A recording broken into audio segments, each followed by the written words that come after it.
ఆదికాండము 37వ అధ్యాయము. యాకోబు తన తండ్రి పరదేశవాసిగా ఉండిన కనాను దేశములో నివసించెను. యాకోబు వంశావళి ఇది. యోసేపు 17 వాడై తన సహోదరులతో కూడా మందను మేపుచుండెను. అతడు చిన్నవాడై తన తండ్రి భార్య అయిన బిల్హా కుమారుల యొద్దను జిల్ఫా కుమారుల యొద్దను ఉండెను. అప్పుడు యోసేపు వారి చెడుతనమును గూర్చిన సమాచారము వారి తండ్రి వద్దకు తెచ్చుచుండువాడు. మరియు యోసేపు ఇశ్రాయేలు వృద్ధాప్యమందు పుట్టిన కుమారుడు గనుక తన కుమారులందరికంటే ఎక్కువగా అతని ప్రేమించి అతని కొరకు విచిత్రమైన నిలువుటంగి కుట్టించెను. అతని సహోదరులు తమ తండ్రి అతనిని తమ అందరికంటే ఎక్కువగా ప్రేమించుట చూచినప్పుడు వారు అతని మీద పగబట్టి అతనిని క్షేమ సమాచారమైనను అడగలేకపోయిరి. యోసేపు ఒక కల కని తన సహోదరులతో అది తెలియచెప్పగా వారు అతని మీద మరీ పగపట్టిరి. అప్పుడు వారిని చూచి, నేను కనిన ఈ కలను మీరు దయచేసి వినుడి. అదేమనగా, మనము చేనిలో పనలు కట్టుచుంటిమి. నా పన లేచి నిల్చుండగా మీ పనలు నా పనను చుట్టుకొని నా పనకు సాష్టాంగపడినని చెప్పెను. అందుకు అతని సహోదరులు, నీవు నిశ్చయముగా మమ్ము నేలుదవా, మా మీద నీవు అధికారి వగుదువా అని అతనితో చెప్పి అతని కలలను బట్టియు అతని మాటలను బట్టియు అతని మీద మరింత పగబట్టిరి. అతడింకొక కల కని తన సహోదరులకు తెలియజేసి, ఇదిగో నేను మరొక కల కంటిని, అందులో సూర్యచంద్రులను 11 నక్షత్రములను నాకు సాష్టాంగపడెనని చెప్పెను. అతడు తన తండ్రితోనూ తన సహోదరులతోనూ అది తెలియచెప్పినప్పుడు అతని తండ్రి అతనితో, నీవు కనిన ఈ కల ఏమిటి? నేను నీ తల్లియు నీ సహోదరులను నిశ్చయముగా వచ్చి నీకు సాష్టాంగపడుదుమా అని అతనిని గద్దించెను. అతని సహోదరులు అతని యందు అసూయపడిరి. అయితే అతని తండ్రి ఆ మాట జ్ఞాపకముంచుకొనెను. అతని సహోదరులు షెకెములో తమ తండ్రి మందను మేపుటకు వెళ్లిరి. అప్పుడు ఇశ్రాయేలు యోసేపును చూచి, నీ సహోదరులు షెకెములో మంద మేపుచున్నారు, నిన్ను వారి యొద్దకు పంపెదను రమ్మన్నప్పుడు అతడు మంచిదని అతనితో చెప్పెను. అప్పుడతడు, నీవు వెళ్లి నీ సహోదరుల క్షేమమును మంద క్షేమమును తెలుసుకొని నాకు వర్తమానము తెమ్మని అతనితో చెప్పి హెబ్రోను లోయలో నుండి అతని పంపెను. అతడు షెకెమునకు వచ్చెను. అతడు పొలములో అటూ ఇటూ తిరుగుచుండగా ఒక మనుష్యుడు అతనిని చూచి, నీవేమి వెతుకుచున్నావని అతనిని అడిగెను. అందుకతడు, నేను నా సహోదరులను వెదకుచున్నాను, వారు ఎక్కడ మందను మేపుచున్నారో అది దయచేసి నాకు తెలుపుమని అడిగెను. అందుకు ఆ మనుష్యుడు, ఇక్కడ నుండి వారు సాగి వెళ్లిరి, వారు దోతానుకు వెళ్ళుదము రండని చెప్పుకొంట వింటినని చెప్పెను.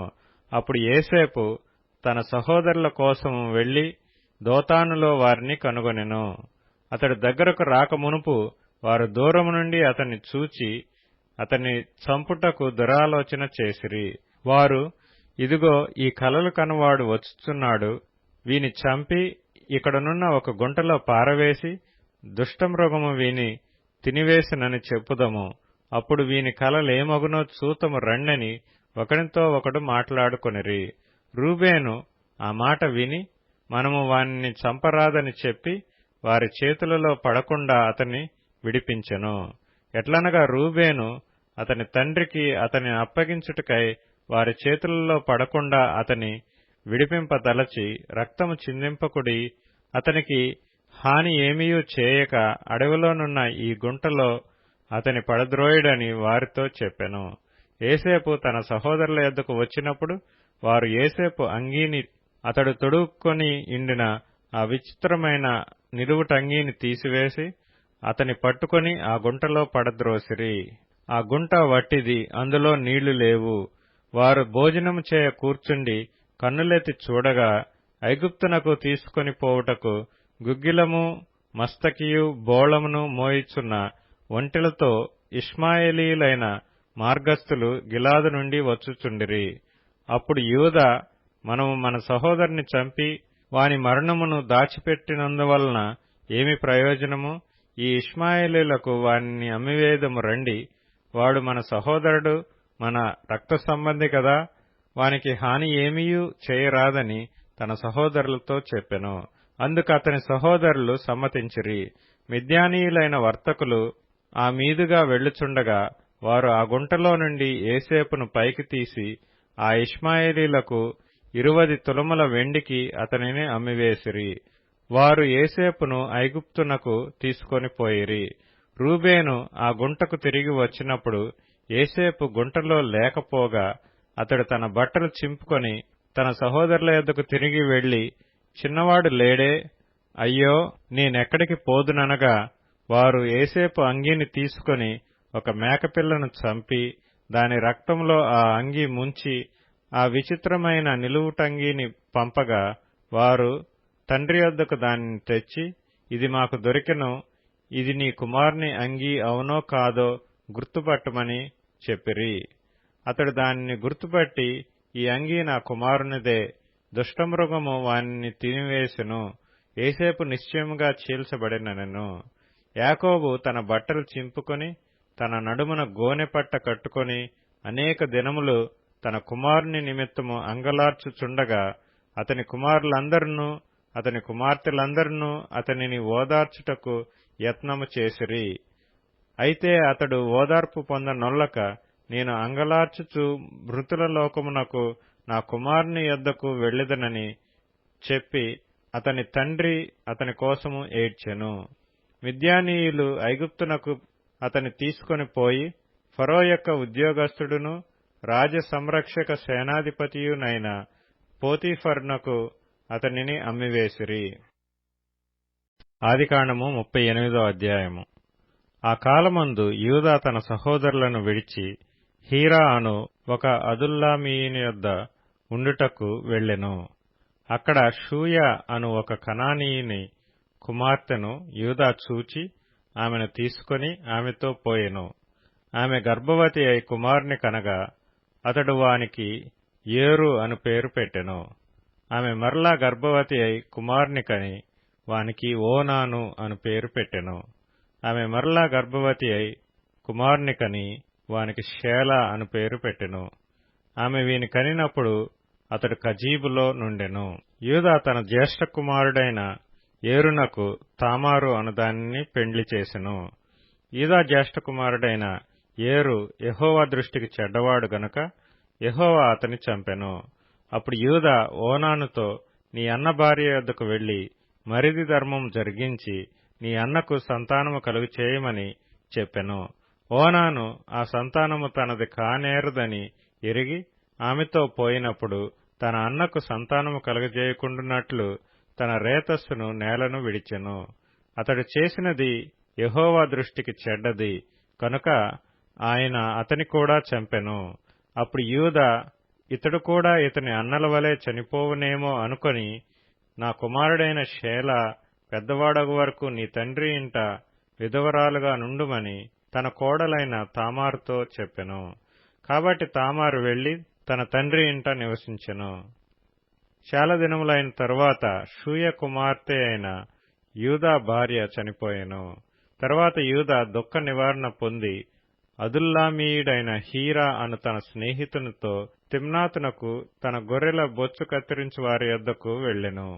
దాని మామ తన గొర్రెల బొచ్చు కత్తిరించుటకు తిమ్నాతునకు వెళ్ళుచున్నాడని తామారునకు తెలుపబడెను.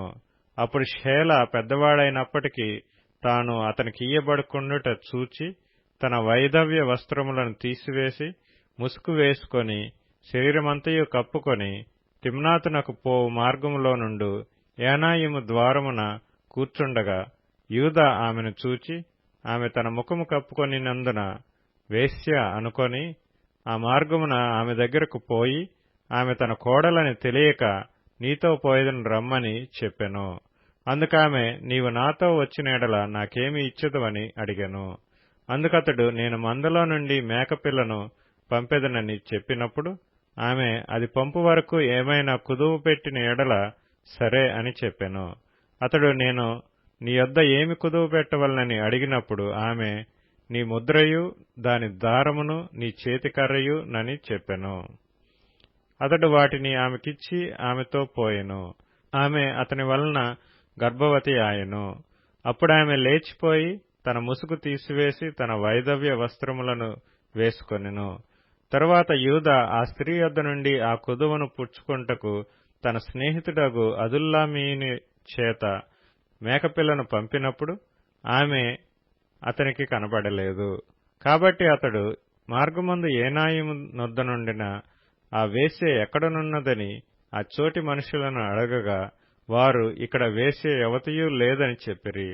కాబట్టి అతడు యూదా యొద్దకు తిరిగి వెళ్లి ఆమె నాకు కనబడలేదు, మరియు ఆ చోటి మనుష్యులు ఇక్కడికి వేశ్య ఎవతియూ రాలేదని చెప్పిరని అనినప్పుడు యూదా, మనలను అపహాస్యం చేసెదరేమో, ఆమె వాటిని ఉంచుకొని నిమ్ము, ఇదిగో నేను ఈ మేకపిల్లను పంపితిని, ఆమె నీకు కనబడలేదు అనెను. రమారమి 3 నెలలైన తరువాత నీ కోడలగు తామారు జారత్వం చేసెను. అంతేకాక ఆమె జారత్వం వలన గర్భవతి అయినదని యూదాకు తెలుపబడెను. అప్పుడు యూదా ఆమెను బయటకు తీసుకుని రండి, ఆమెను కాల్చివేయవలనని చెప్పెను. ఆమెను బయటకు తీసుకుని వచ్చినప్పుడు ఆమె తన మామ యొద్దకు ఆ వస్తువులను పంపి, ఇవి ఎవరివో ఆ మనుషుని వలన నేను గర్భవతినైతిని. ఈ ముద్ర, ఈ దారము, ఈ కర్ర ఎవరివో దయచేసి గుర్తుపట్టుమని చెప్పించెను.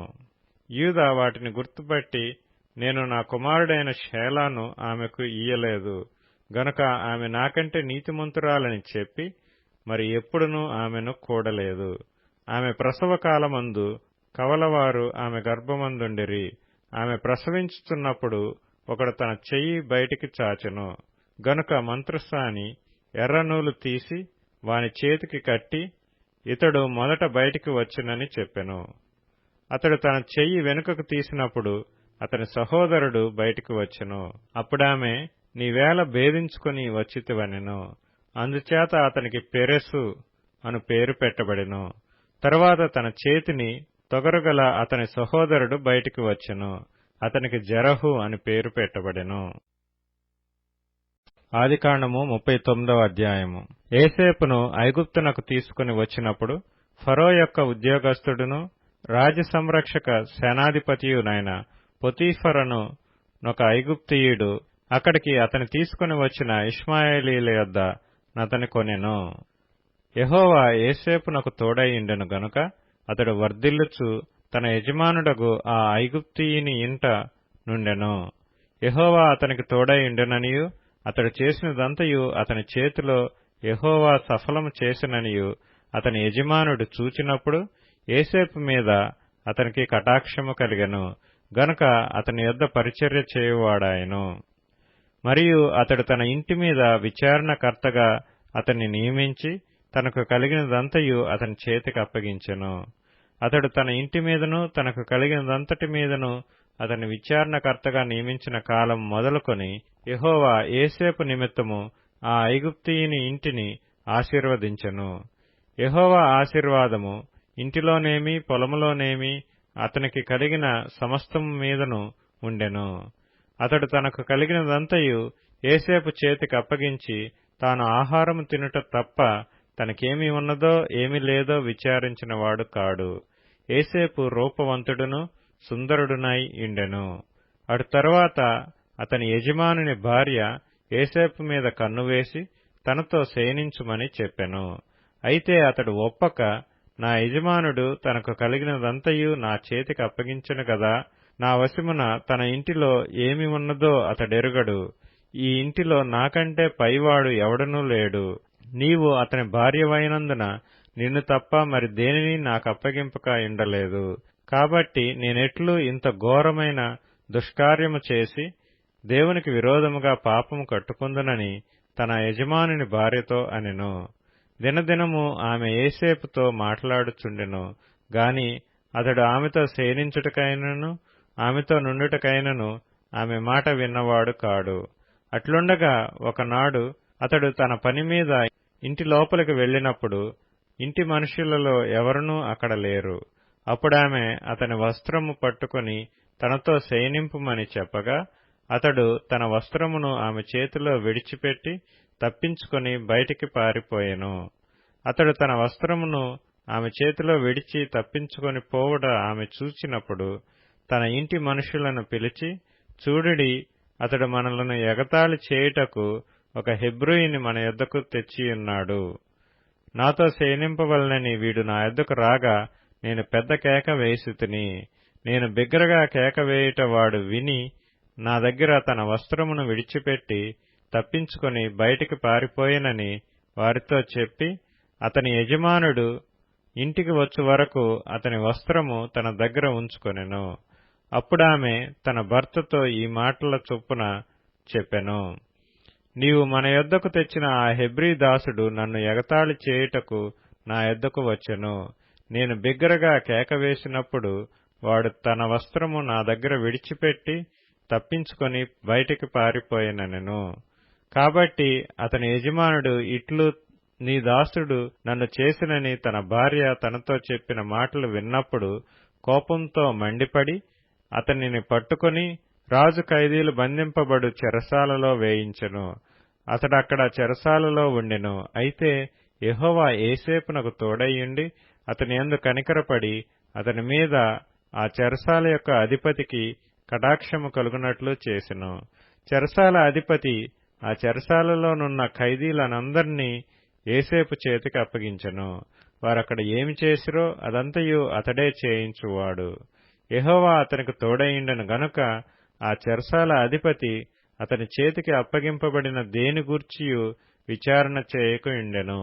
అతడు చేయునది యావత్తు యెహోవా సఫలమగునట్లు చేసెను.